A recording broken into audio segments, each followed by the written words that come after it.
We are now joined by Rajah Caruth, driver of the number 71 Spire Motorsports Chevrolet. We will get right to questions. We'll start right up here.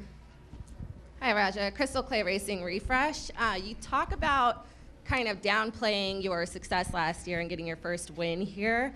Looking back at that Rajah Caruth and today's Rajah Caruth here at Vegas, how do you feel differently? Like, what's the biggest difference between those two? And also, how are you actively approaching huge successes like that now that you say that you kind of missed out on a little bit of it? Yeah, so I think myself right now compared to last year, I would say for me, like, I'm kind of just focused on executing tonight more than anything. Just like last season started out really well. We're able to finish both the plate races and get out of those tracks with being in a good spot in points, and it's kind of been the opposite to start this year. So I think above all for me, like, we want to just kind of finish the race tonight and be there at the end, you know, and not take ourselves out of it just because of for the trucks, right? It's a relatively short year before the playoffs start. So I think besides that, I feel more just confident in myself and just trusting my experience more than anything compared to last year. And I think it's really nice, just the culmination of what my experience has done since. I remember my first Xfinity race here in 22, and that was Xfinity race 4. First time here, I'd run like 2 truck races and was running for ARCA points. And to kind of look back at things now, it's pretty nice to see kind of how I've matured over time. But and as far as for the future success, I mean, for me, success is essentially just doing kind of my job and doing the little things right in my preparation through the week and executing like a machine on race day. So, yeah, I think that's really it. And hopefully tonight goes well for us. We haven't had the best start of the year, but hopefully things go smoothly tonight and we have a good race.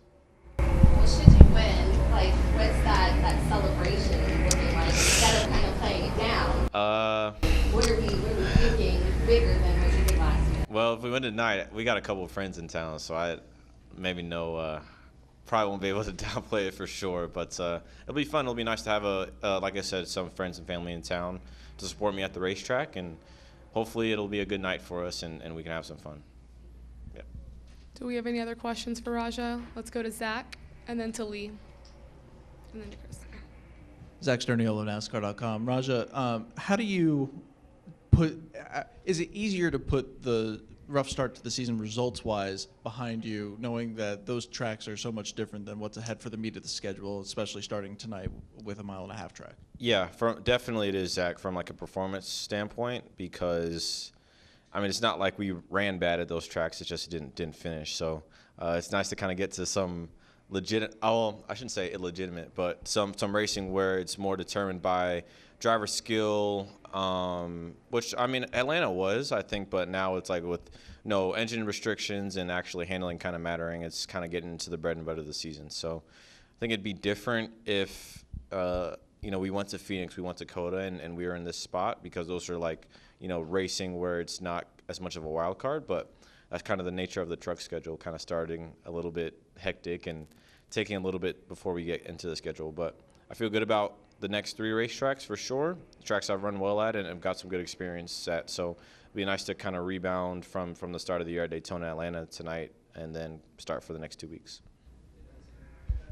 How important is it to leave here with a solid finish and build that momentum into that stretch of races, and capitalize on the confidence that you've built in yourself through the offseason? Yeah, for sure. I mean, for me, it's not a question about winning a race this year. It's just a matter of when, and hopefully it's more than once. But until that comes, we just have to finish races and get stage points. We'll be in a good spot tonight, starting inside the top 10 and being on the top. I feel good about that just to start the race. So I think for me, it doesn't change my approach, just because for me, I'm just looking at it a lap by lap, positioning and doing so by positioning myself in the best spot that I can be, whether it's making sure I protect my right side or not throwing a bad block or making sure I don't get my air shut off, stuff like that. So I'd say that's more where my mind's at.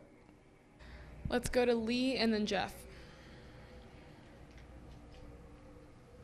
Lee Spencer, Sirius XM NASCAR Radio. Rajah, did it kind of take a weight off your shoulders to get that win? Because had you gone through the entire season without it, it just kind of weighs on a driver, I would think.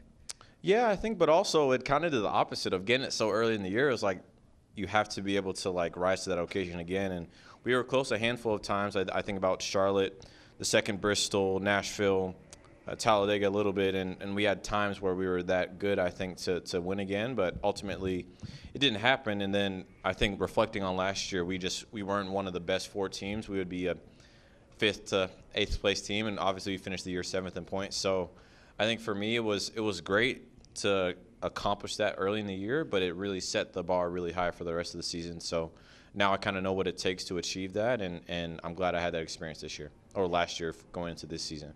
And having veterans like Kyle Busch and Justin Haley, enter into the Spire fold and race with you, is there anything you can glean from having veterans like that as teammates? Yeah, it's great to be with KB, with Justin. I've spent a lot of time with Michael over the winter, and obviously Carson as well, just because obviously those guys are racing on Sundays, and that's where I want to be.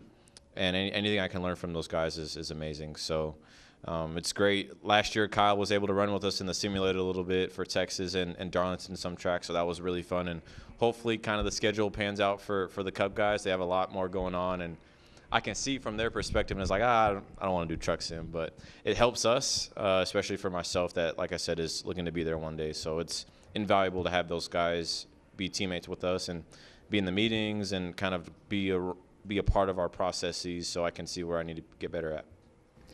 Let's go to Jeff and then Chris. When you won last year, you just you knew you were going to win again. I'm sure you're very surprised that it's been a year since then.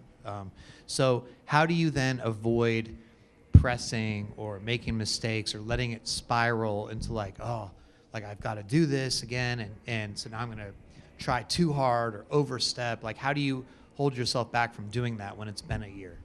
Honestly, I'd really credit that to Josh Wise and Scott Speed that are kind of helping me in the Chevrolet program. We had Matt Spear, that was our mindfulness coach for the last handful of years, and my therapist as well, just of it's really not the end of the world, you may put that pressure on yourself of I got to win this race, I got to have this outcome, but it's really not that deep. You just have to execute and do your best, and if it works out, great.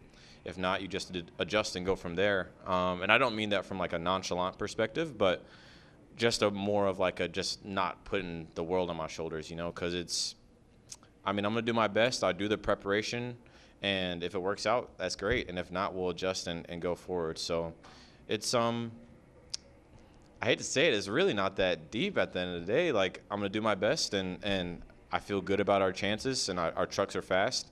And I'll put myself against any of those guys in the truck field. Everybody's really good, but I'm confident in myself too. So yeah. You feel like it's a process over results? Yeah, for sure. The results will come. It's just kind of doing the work and the processes and operating as much through instinct, like Christopher was talking about earlier, and not as much off of emotion in those race scenarios when it's really the intensity gets up and excitement can happen. It's just kind of executing and leaving emotion out of it as much as possible. Let's go to Chris and then Jerry.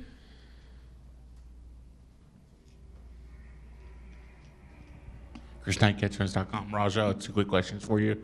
Have you noticed any feel behind the wheel with the recent rule changes in the NASCAR Craftsman Truck Series this season? Yeah, I think, they're just kind of like with the Cup stuff, obviously with the bodies being straight up. Xfinity, they took the skew out in 2023, and their bodies are straight up, and naturally in the trucks they're just taking more and more kind of side force out with getting our bodies straighter, and kind of some new pan rules as well from last season to this year. So it's kind of closing the field up, but you kind of saw at Rockingham it for some tracks, the Fords and Toyotas will be really good just because of how their bodies are and everything, and then some tracks the Chevrolets will be better because of how our bodies are. So as a handling perspective, I think it's not been too different. It's just a little tougher in traffic just because of those rule changes, but nothing kind of out of the ordinary. I mentioned the Xfinity rule change a couple of years ago, and I ran my first Xfinity races in 22 with the truck arm stuff and the skew, and now they're kind of more straight up. And from 22 to 23, it was kind of a night and day difference for me of just tighter and having less maneuverability in traffic than you did before in those cars. So I think, just a little different in traffic, the biggest thing, but not much of a difference by themselves. And can you talk about the relationship between you and Mr. Hendrick and how much it's grown in the last year? You know, last year, he kind of jumped on board to help you solidify the full season, and now you haven't had to worry about sponsorship for this year like you did last year.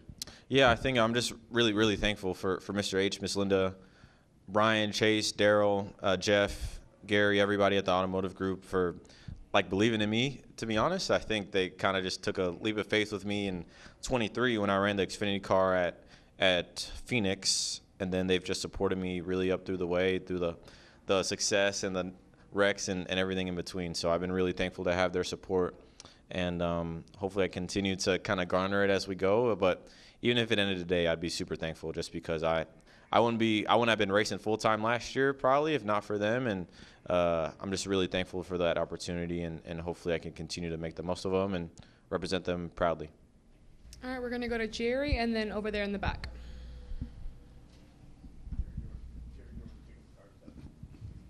Jerry Jordan, KickingTheTires.net. Real quick, tonight when you take the green, it's going to be like 45 degrees and 10-mile-an-hour winds. Yeah. Cold. Yeah. And with some stronger gusts, how will that be for you fighting that in the truck? What will the track conditions do to your driving style?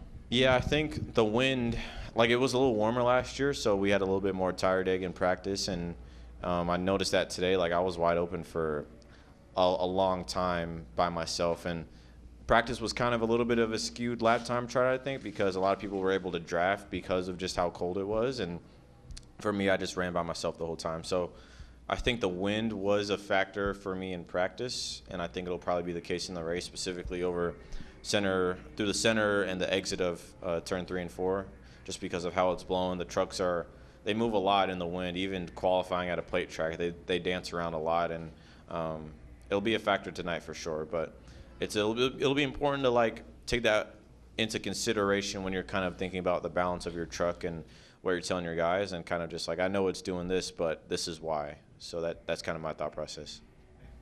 Let's go to the back over there. Hey, Rick, Bureau Report. How's it going, Rajah? What's up, bro? This is off the wheel stuff, but I know this track's gonna have a special meaning for you down the road, but have you had the chance to kind of just take in, as you made your way to this facility, kind of seeing your win and graphics and photos, just knowing like you're cemented in the track's history? Yeah, it's super great, bro. Good to see you again. I think it was nice to see like the banners and stuff coming in the racetrack. That was pretty cool.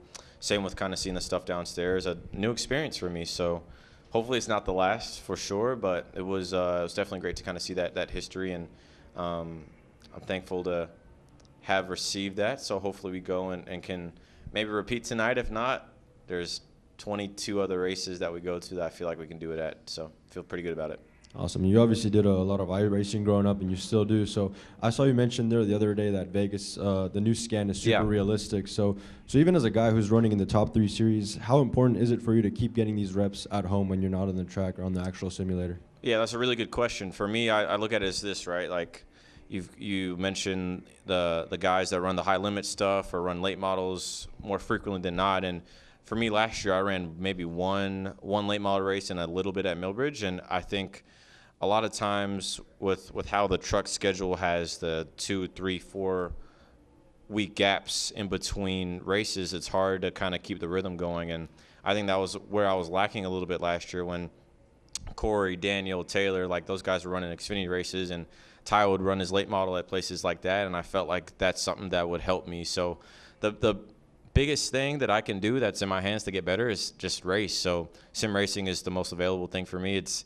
You can game it, and you got to kind of like tread lightly in that department, but it's a useful tool for the most part. So I just try to use it wisely and not go overboard with it. But it's a useful tool for sure, just because I don't get to race as much as I would like to, but it's the next best thing. So, yeah. We'll take our final 2 questions from Crystal and then Zach. So recently you got a shout out from Roy Wood Jr., and I just wanted to know if you've had any difference in your interactions with people or just outside of the track since then, and kind of how that's been developing since last year coming up to now. No, that was cool. That Atlanta was crazy. I guess my dad had gotten to the racetrack. I didn't really know that, but and then he sent me that clip, so that was pretty cool. But I think for me, like it's just really important for me to kind of get the sport to like my culture, you know, whether it's sports, or sports, music, acting, really the whole nine, and really just create an understanding of how this sport is more welcoming than the perception of it is. And to have that shout out from Roy was pretty cool. And hopefully it's not the last. I think especially when we go to these markets like Vegas or Nashville, Charlotte, Richmond, and really popular areas, I think it'll be important to continue to get guests like that to the track. So super, super excited about that. All right, we'll wrap with Zach. Going back to what Jeff was asking you about, you had said effectively that it's not that deep. I think back to your tweet earlier this week, listening to the Carl Edwards thing and the perspective. Dude, that that thing was amazing. Right. I thoroughly enjoyed listening to that episode. It was pretty raw. There was a lot of good stuff from that. But when you hear that from former drivers who lived or died by their results, how does that impact your perspective on that as someone who's coming up through the ranks still?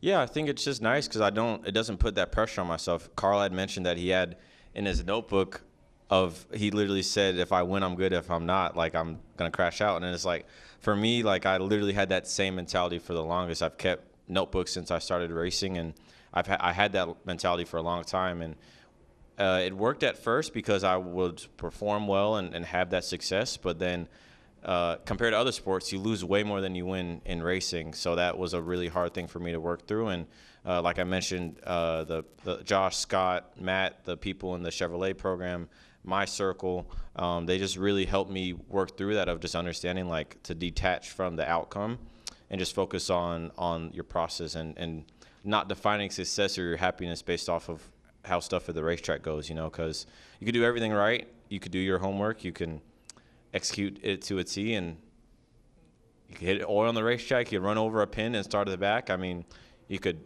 get hit in the door and cut a tire. I mean, literally anything could happen. So just detaching from that is the biggest thing, and honestly, it's helped me get better. That's how I ran better last year, and obviously, hopefully, we'll continue to do that this season.